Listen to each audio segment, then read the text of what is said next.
Welcome to Passport. Mayong hapon sa tanan, mayong hapon sa aton mga listeners. Welcome to the first episode of Postpod. By the way, ako gali si G. Pwede nyo man ko tawagan nga man ang chips and kaupod ko subong hapon si Brother Kim. Hello guys, mayong hapon sa tanan. Salamat sa pag-tune in sa aming first episode. Nang Jeeps, kamusta ka? Kikita ko sa grasya sang Ginoo. Amen. Aliga pa dayon. Ikaw, Brother Kim, kamusta? Salamat sa Ginoo kay umagyapon, ginabless kita gyapon sa Ginoo. Kag paagi sa iyang grasya, nagakabuhi kita gyapon. Amen. Wala man gid kita sa liga na subong no kay daw sa nagakatabo sa kalibutan dapat manawag lang kita permi sa Ginoo kag sa iya lang kita magsalig kay kung sa aton lang strength daw wala gid kita sang masarangan sa buong Amen. kay ti hindi ta kabalo kung ano ang mga matabo sa dason nga adlaw daw ka unpredictable gid kag everyone is actually adapting sa aton na current situation since pandemic man gyapon even though nga ti diri siguro sa aton nga lugar daw nagmayo na nagbalik na ang Yes, tanan nagtaway na no? Ang jeep gani wala na barriers. Wala na facial gali. wala facial na boss ang una ang facial na wala ka mahal sina subong daw ginapanghatag na lang nila no Sakto-sakto. at least pwede na kita kalagaw but be extra careful lang sa Yes. aton nga kaugalingon where man sa Wear gihapon your kita sang mask. mask yes aton nga PPE and always wash our hands kung mag-wash ka kuno sang hands makanta ka happy birthday toy ko na Paano na kadlaw. naman? Paano na sa? Bali, kung magkagto ako no sa sink kag mag-wash ka sa imong nga hands, makanta ka happy birthday to you. 20 seconds lang? 20 seconds. Pagkatapos mo kanta, sigurado na nga germ free ng imong nga hands. Nice. Try ta na sa sunod. So nga to nga kabuhi amo man na no, dapat germ free, Yes. sin free. Yes. Starting sang natabo ang pandemic daw ang aton nga kabuhi naghinay. So daw kita tanan naga-adapt kita or naga-try kita nga maka-adapt sa aton current nga Situation. yes, situation, current nga setup sa aton nga government no sa aton environment kag I don't know kung nabudlayan ka mo. Kami medyo struggle is real. And damo gid sang mga nagbago sa aton nga system. Di na kita kagwa no starting sang nag-start ang pandemic pero kay ti mayo subong nag-okay na. Kag na-realize namon nga ang bilog nga kalibutan nag-pause. Naguntat. No? Kadali. Kadali. Ay, naglawi gali. Naglawig. Hmm. Daw kahinay nga daw kadasig. Hindi mo maintindihan. Oo, daw hindi gid maintindihan niya. That's why nga subong hapon nag-decide kami nga Yes. mag-create sang isa ka podcast. And ang sini nga podcast ang amon nga title is or anong tawag na title? Title garo. Title gid man. Sige, Postpod. Postpod. Ay, gid ko mga So, Postpod. Nang Jeeps, mamangkot na ko sa imo. Kung para sa imo, anong meaning sang postpad? Postpod muna no kay ti naghinay nga aton nga kalibutan actually sang una year 2019 from 2019 to the first 3 months of 2020 actually daw ka busy gid sa aton Oo. to the point nga busy siya kay tungod nga damo kita plans bala ang aton nga mga schedule fully booked gid ang akon gani nga schedule sa una tungod uso ni mga piso fair naka-advance booking na kuya mapa-Korea Mapa-Korea kita ni.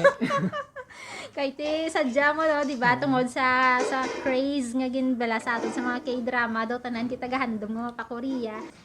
In short ang aton nga schedule sa akon before example nag fully book gid siya kag daw amo na excited ka permi kung may piso fair kay ti Maka-travel ka piso lang. maka-travel ka piso lang amoy na so sang nag-start ang pandemic wala may Wala. natabo all canceled wala to mo Oo.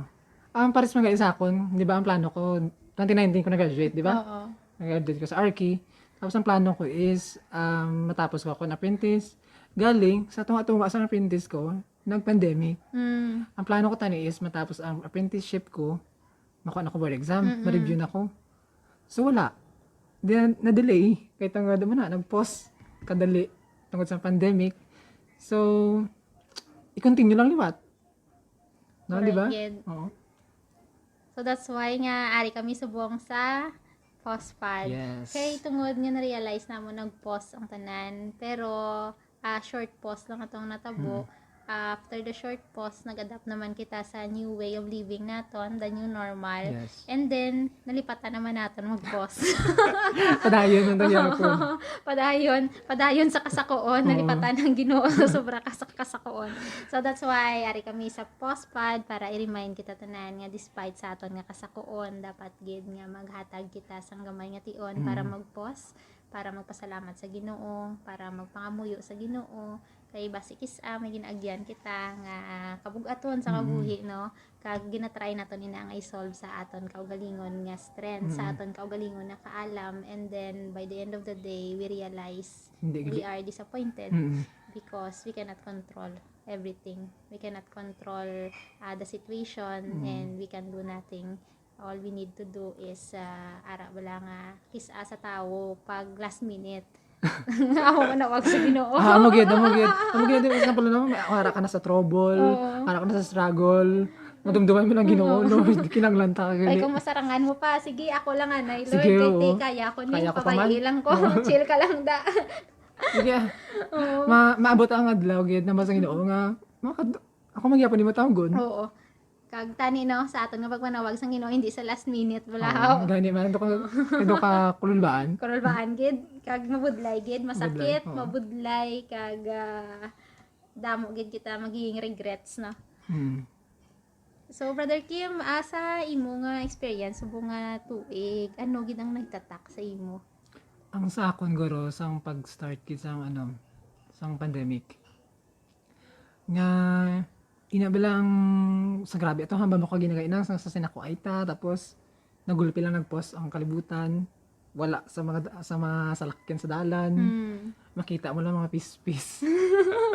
Tapos na-realize kung nagulpi lang post ang tanan-tanan, tapos nakibot na lang kita nga ala na mo na aton nga way of living na subong nga bag-o. Kag dira bala na gipa-realize akon sang Ginoo nga inagor ay na nga post bra may purpose. Kung nga amo na kay tungod guro sa aton nga kasakuon, nagulpi na lang kita nga ga-realize sa aton nga strength bala. Wala na kita ga-realize sa Ginoo gali, nag-rely na lang kita sa aton nga own strength.